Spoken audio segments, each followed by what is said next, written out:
Friends, my self सत्यम मिश्रा और मैं स्वागत करता हूं आप सबका आपके अपने YouTube channel effective education point पर। फ्रेंड्स, आज हम बात करने जा रहे हैं ग्रामर के एक दूसरे बहुत इंपॉर्टेंट टॉपिक के बारे में जिसे हम ट्रांसफॉर्मेशन कहते हैं। इट मीन्स हिंदी में इसे हम कहते हैं संयोजन। ट्रांसफॉर्मेशन का मतलब क्या होता है?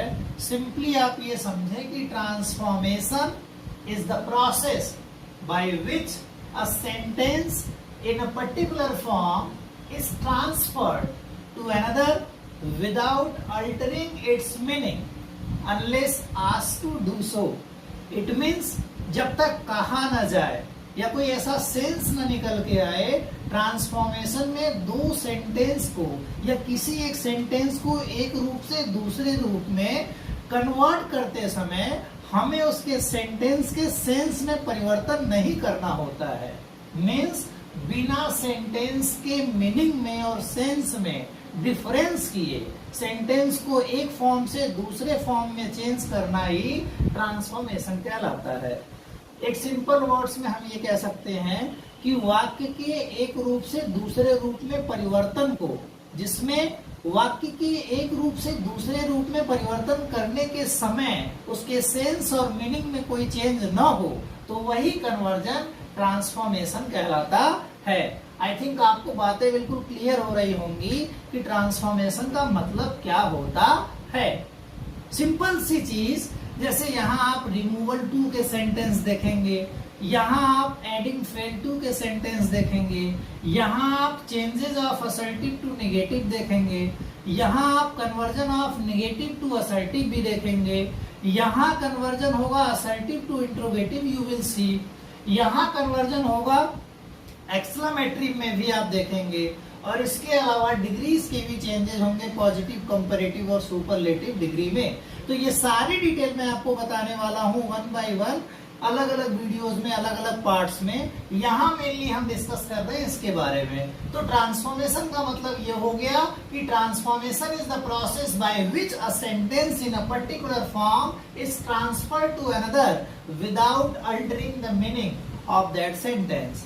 So let's see, as you know that there are three parts of this transformation, means there are mainly three sentences in transformation. First one is known as by simple, second is there that is complex, and third is there is compound sentence. तो यहाँ मैंने एक sentence लिखा है जिसको मैंने simple में भी कन्वर्ट किया है, जिसको मैंने कॉम्प्लेक्स में भी चेंज किया है और कंपाउंड में भी चेंज किया है, क्योंकि through this sentence I would like to make you clear कि what is the minor difference while converging a sentence from one form to another. तो देखिए, सबसे पहला सेंटेंस है he saw a tiger, next है ही रैन अवे, उसने एक tiger देखा और वो भाग गया.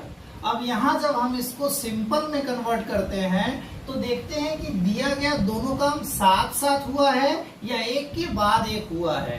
तो अगर दिए गए दो सेंटेंस को देखकर ऐसा लगे कि काम साथ साथ किया गया है, तो ऐसे सेंटेंस को हम सिंथेसिस में कंबाइन करते समय क्या करते थे? पार्टिसिपल का यूज करते थे. यहाँ भी हम वही करेंगे बिना वाक्य के मीनिंग में चेंज लाए हुए.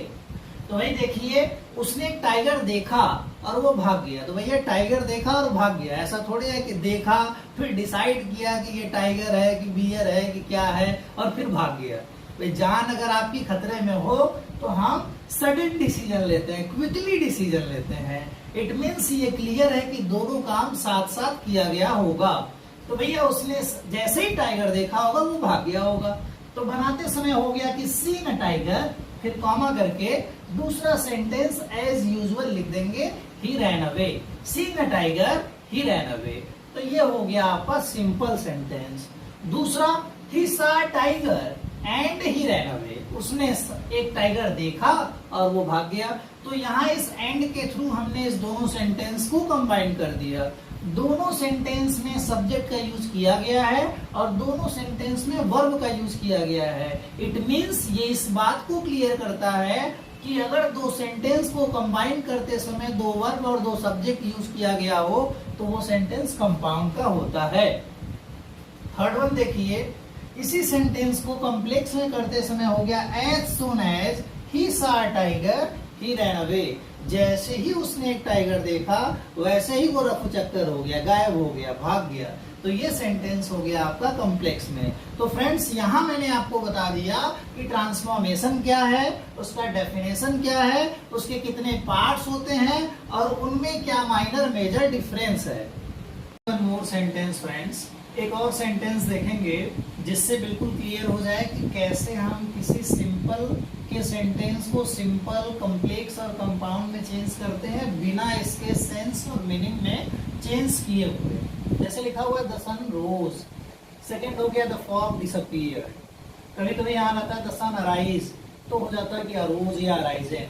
तो यहाँ हो गया the sun arose the fog disappeared suppose. तो यहाँ हुआ सूर्य उदय हुआ और यहाँ हुआ कोहरा हट गया। तो यहाँ ये रीजन है और इसका रिजल्ट ये है। तो ऐसे सेंटेंस को बनाते समय सिंपल में हम क्या करते हैं, द सन हैविंग